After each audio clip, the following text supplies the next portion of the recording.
Director Armstrong खिड़की से बाहर सड़क का नजारा कर रहा था जब बॉब कमरे में दाखिल हुआ।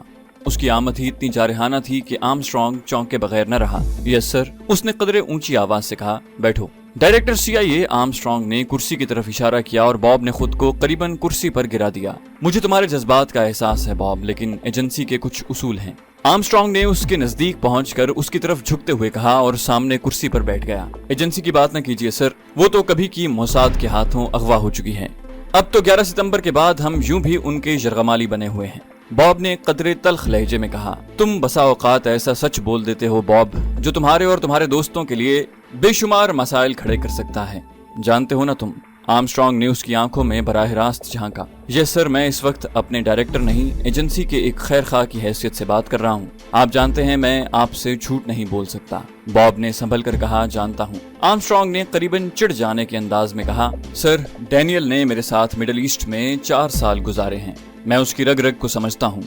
मैंने आपसे पहले ही खदशा जाहिर किया था कि हाँ। आर्मस्ट्रॉन्ग ने उसकी बात काट दी। न जाने वो क्यों नहीं चाहता था कि बॉब के मुंह से अगली बात रिकॉर्ड पर आ जाए। बॉब ने ब्राजील में अपनी जान पर खेलकर उसको मौत के शिकंजे से छीन लिया था। वो उसका मातहत ही नहीं, मोहसिन भी था, और आर्मस्ट्रॉन्ग ये नहीं चाहता था कि अपने मोहसिन को भी इन हालात का शिकार बनने दे जिनका शिकार कार्ल स्मिथ हुआ था। कार्ल स्मिथ की मौत और धमाके से घर और उसमें मौजूद रिकॉर्ड की तबाही ने उन्हें सब कुछ समझा दिया था। FBI की खुफिया तहकीकाती रिपोर्ट CIA, पेंटागन और नेशनल सिक्योरिटी एजेंसी को मिल चुकी थी, जिसमें कत्ल के इस तरीके को मोसाद से मंसूब किया गया था। ये बात 3 एजेंसियों की फाइलों में दर्ज थी कि कार्ल स्मिथ डबल क्रॉस है, डैनियल अंडर ऑब्जर्वेशन है। उसने बॉब को सिर्फ इतना ही कहने पर इक्तफा किया। थैंक यू सर, मेरे ख्याल से मुझे इस खबर पर खुश होना चाहिए। सो मैं हो रहा हूँ। बॉब के लहजे का तंज आर्मस्ट्रॉन्ग को काट रहा था, लेकिन वो बेबसी से उसकी तरफ देखकर मुस्कुराता रहा। अब ये फाइल बंद हो गई है बॉब, और मैं तुम्हें दूसरे स्टेशन पर भेज रहा हूँ।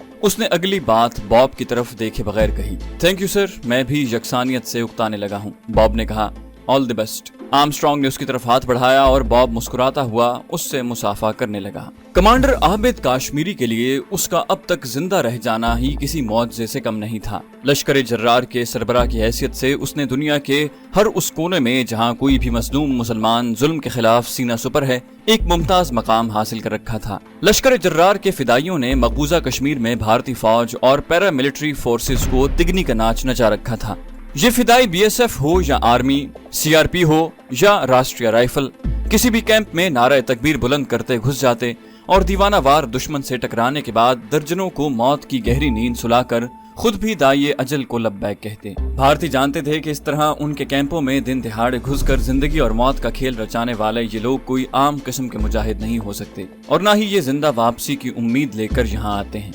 जो शख्स मरने की आरजू लेकर हमलावर हो, उसे जेर करना आसान नहीं होता। कमांडर आबिद काश्मीरी के फिदायीन ने ऐसे कारनामे अंजाम दिए थे कि वो आज के दौर के इंसान लगते नहीं थे। बिल्कुल कुरूने उला के मुजाहिदों की तरह वो जिंदगी से बेनियाज और शहादत के मुतमन्नी होकर दुश्मन के कैंप में घुसते और जामे शहादत नोश कर जाते। जब से फिदायीन की सरगर्मियों में इजाफा हो रहा था, जिहादी हलकों में कमांडर आबिद काश्मीरी का एहतराम दो चंद हो गया था। खुसूसन गैर ममालिक में मौजूद मुसलमान लाखों रुपए लेकर उनकी खिदमत में हाजिर होते और चुपचाप नजराने अकीदत गुजार कर वापस लौट जाते। कमांडर आबिद काश्मीरी ने कभी भी मीडिया की अहमियत को नजरअंदाज नहीं किया था, और वो बरमला कहा करते थे कि दौर जदीद की आधी जंग तो मीडिया पर लड़ी जाती है। यही वजह है कि वो हर साल अपनी मुजाहिद तंजीम लश्कर जर्रार का बहुत बड़ा इज्तिमा करते।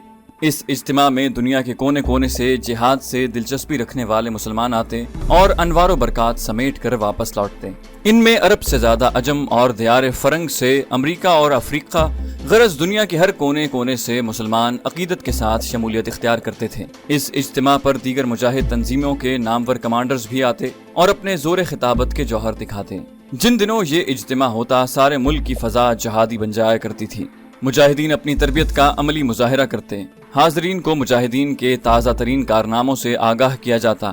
इन्हें जिहाद को अपने घरों में जारी और सारी रखने की तरगीब मिलती, और ऐसे मनाजिर भी देखने को मिलते कि माएँ अपने बच्चों को जिहाद के लिए वक्फ कर देती। इस इज्तिमा पर बड़े बड़े ईमान अफरोज मनाजिर दिखाई दिया करते थे। अखबारात इज्तिमा पर खुसूसी एडिशन शाया करते। वीडियो फिल्में तैयार होती और दुनिया के कोने कोने में मौजूद मुसलमानों तक ये फिल्में पहुँचाई जाती। जहाँ जहाँ लश्कर जर्रार की फिल्में और लिटरेचर पहुँचता, मुसलमानों के मुर्दा दिलों में नई जिंदगी दौड़ने लगती। 30 साल पहले एक ऐसे ही इज्तिमा पर कमांडर आबिद काश्मीरी की मुलाकात अमेरिका से आए एक दर्द दिल रखने वाले उनके हम मसलक मौलाना कादरी साहब से हुई, जो लश्कर जर्रार की नजर करने के लिए बतौर चंदा डॉलरों के बंडल लिए हाजिर हुए थे। उन्होंने कमांडर साहब को बताया कि सारी जिंदगी वो जिस ख्वाहिश और ख्वाब को लेकर जिंदा रहे, आज उसकी ताबीर लश्कर जर्रार के फिदाइन की शक्ल में देख रहे हैं। उन्होंने कमांडर आबिद काश्मीरी की खिदमत में एक खती रकम पेश करने के बाद कहा कि आज के बाद वो अमेरिका के कोने कोने से लश्कर जर्रार के लिए चंदा इकट्ठा करके यहाँ पहुँचाया करेंगे। कमांडर आबिद काश्मीरी कोई ऐसे दुनियादार आदमी नहीं थे, लेकिन जिहाद की जरूरतें, खुसूसन मुजाहिदीन और शुहदा के खानदानों की किफालत का सारा बोझ उनके कंधों पर आन पड़ा था। इससे ओहदा बरा होने के लिए उन्हें ऐसे साहिब हैसियत मुसलमानों की जरूरत थी जो लश्कर की माली मावनत करके उनकी लाइफ लाइन बने रहें। उन्होंने मौलाना कादरी की आमद को भी ताइद गैबी जाना। मौलाना कादरी अपने बिजनेस के सिलसिले में पाकिस्तान आते जाते रहते थे। वो जब भी पाकिस्तान आते कमांडर आबिद काश्मीरी के खुसूसी मेहमान बनते और हर मुलाकात पर उनकी खिदमत में मुजाहिदीन के लिए नजराना जरूर पेश करते थे। ये इनका इखलास था जिसने जल्द ही कमांडर आबिद काश्मीरी को मौलाना कादरी का गर्विदा बना दिया था। अब सूरत हाल ये थी कि कमांडर काश्मीरी बेशतर उमूर पर मौलाना कादरी से मुशावरत भी करने लगे थे, क्योंकि मौलाना कादरी को अल्लाह ताला ने बेपनाह खूबियों से नवाजा था। खुसूसन जंगी उमूर पर उनका मुताल्ला और मुशाहिदा काबिल दीद था। उन्होंने कमांडर साहब को मगरबी ममालिक में ऐसे ऐसे हसास नौयत के आलात स्मगल करके पहुंचाए थे जिन्होंने लश्कर जर्रार को जदीद तरीन ज़राए मवासलात का मालिक बना दिया था। मैदान कारजार में इन जदीद आलात की मदद से लश्कर जर्रार के मुजाहिदीन मुहय्यरुल उकूल कारनामे अंजाम दिया करते थे। इनका कम्युनिकेशन सिस्टम ऐसा मजबूत था कि भारतीय इंटेलिजेंस एजेंसियां चकरा कर रह जाया करती थी। पैगाम रसानी के ऐसे ऐसे जराए उन्होंने अपना रखे थे जो दुश्मन के वहम गुमान में भी नहीं थे। कमांडर आबिद काश्मीरी और उनके सीनियर कमांडर इस हकीकत से बखूबी आगाह थे कि मौलाना कादरी को दरअसल लश्कर जर्रार में रीढ़ की हड्डी की हैसियत हासिल है। मौलाना कादरी का हल्का अहबाब बड़ा गैर मामूली था। वो बड़े बड़े अमेरिकन डिप्लोमेट्स और गैर मुल्की आला शख्सियात के साथ जाती ताल्लुकात रखते थे और उनकी तरफ से मिलने वाली बेशतर इत्तलात ऐसी होती थी जिन्हें सुनने के बाद लश्कर जर्रार के कमांडर न सिर्फ हैरान रह जाते बल्कि बड़े बड़े पेश आमदा मुश्किलात की बरवक्त निशानदही के बाद प्लानिंग करके उनसे बच भी जाया करते थे। 11 सितंबर के बाद से मौलाना कादरी की हालत दीदनी थी। वो कमांडर आबिद काश्मीरी से मिलते तो बच्चों की तरह रोने लगते। अफगानिस्तान में अमेरिका के हाथों तालिबान की पसपाई ने मौलाना कादरी के दिलो दिमाग पर गहरे असरात मुरतब किए थे, जिसका लश्कर जर्रार के तमाम कमांडरों को शिद्दत से एहसास था। ये बात वो लोग अरसे से महसूस कर रहे थे कि 11 सितंबर के हादसे ने मुजाहिद तंजीमों के लिए बड़े मसाइल खड़े कर दिए हैं। पाकिस्तान की तरफ से अमेरिका की हिमायत में तालिबान के खिलाफ होने वाली कार्रवाइयों के बाद मुल्क में मौजूद मुजाहिद तंजीमों पर पाबंदियां लगाकर उनकी सरगर्मियों को शिद्दत से महदूद कर दिया गया था। कमांडर आबिद काश्मीरी को अपनी सारी रियासत खाक में मिलती दिखाई दे रही थी। उन्होंने तवील जद्दोजहद के बाद मुल्क में जहादी मिजाज पैदा किया था। वो अक्सर कहा करते थे कि बहुत जल्द मुजाहिदीन दिल्ली के लाल किले पर झंडा लहराएंगे और रूस की तरह एक रोज इनके जानसार मुजाहिद अमेरिका को भी खसो खाशाक में मिलाकर रख देंगे। यही वजह है कि उन्होंने मकबूजा कश्मीर ही नहीं, भारत के बड़े बड़े शहरों तक अपने फिदाइन का सिलसिला फैला दिया था और भारतीय हुकूमत के लिए संगीन मसला बनकर रह गए थे।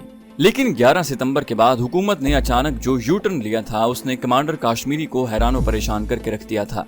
हुकूमत ने सख्ती से उनके कैंप बंद करवा दिए थे, उनकी सरगर्मियों पर मुकम्मल पाबंदी लगा दी, बड़े बड़े कमांडरों और मुजाहिदीन को पसे दीवार जिंदा कर दिया और ऐसे हालात बना दिए कि उनके लिए सिवाय जेर जमीन जाने के और चुपचाप बैठकर अच्छे वक्त का इंतजार करने के और कोई चारा बाकी न रहा। इन हालात में कमांडर आबिद काश्मीरी अपने देरीना हमदम और गम गुसार मौलाना कादरी की और ज्यादा जरूरत महसूस करने लगे थे। उनके नज्म ने अपने पांव भारत और मकबूजा कश्मीर में इतने ज्यादा फैला दिए थे कि अब उन्हें समेटना कार-ए-दारत था। कमांडर आबिद काश्मीरी अपनी महफूज पनाहगाह में मौजूद थे जब उन्हें मौलाना कादरी की आमद की इत्तला मिली और साथ ही ये दरखास्त भी कि इस आमद और मुलाकात को करीबी साथियों से खुफिया रखा जाएगा। कमांडर आबिद काश्मीरी से ज्यादा और कौन इस खुसूसी एहतियात की अहमियत का अंदाजा लगा सकता था। उन्होंने इस बात का खुसूसी इंतजाम किया कि इस मर्तबा मौलाना कादरी की आमद और मुलाकात का इल्म सिवाय मादूद चंद खास कमांडरों के और किसी को न हो। मौलाना कादरी ने कमांडर साहब से मुआनका किया तो उनकी आंखों से आंसू निकल आए। कमांडर साहब, काश ये रोज़े बद देखने से पहले मौत आ जाती।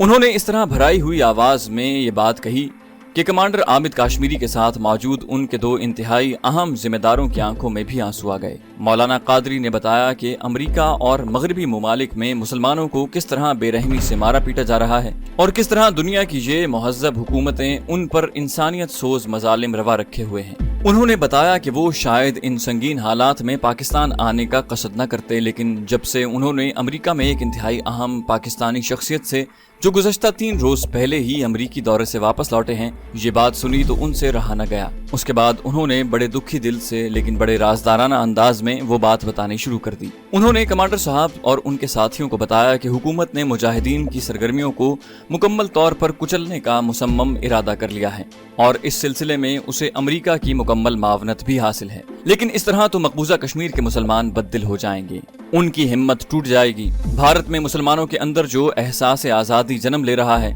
وہ دم توڑ دے گا اور ساری دنیا میں مسلمان ذلیل اور رسوا ہو کر رہ جائیں گے۔ ایک کمانڈر نے کہا، جی ہاں، آج مسلمانوں کو جو عزت حاصل ہے وہ صرف جہاد کے سبب سے ہے۔ جب ہم ایسی اہم سنت سے کنارہ کش ہو گئے تو سارے جہان کی ذلت اور خواری ہمارا مقدر بن جائے گی۔ دوسرے اہم کمانڈر نے اپنا خیال ظاہر کیا، لیکن مولانا اس مسئلے کا حل کیا ہے؟ کمانڈر عابد کاشمیری نے بے قرار ہو کر دریافت کیا، دیکھیے کمانڈر صاحب، ہمارے لیے تو پاکستان کی حیثیت ایک مسجد کی سی ہے، ساری دنیا کے مسلمانوں کی واحد امید پاکستان ہے، لیکن ہم سمجھتے ہیں کہ یہاں کچھ لوگ دین کا کھیل کھیل رہے ہیں۔ ان حالات میں خصوصاً پاکستان آرمی کو یہ باور کروانا ضروری ہے کہ ان مجاہد تنظیموں کا وجود ان کے لیے ناگزیر ہے۔ مولانا قادری گویا ہوئے، آپ کا مطلب یہ ہے کہ اب ہم اپنے ہی ملک کی فوج کے خلاف ہتھیار اٹھائیں گے؟ ایک سینئر کمانڈر نے پہلو بدل کر پوچھا، لا حول ولا قوت، حضرت میں تو پہلے ہی گوش گزار کر چکا ہوں کہ پاکستان میرے لیے مسجد کی حیثیت رکھتا ہے۔ اس کا طریقہ ہرگز یہ نہیں، خدا نہ کرے کہ ایسا وقت آئے اس قوم پر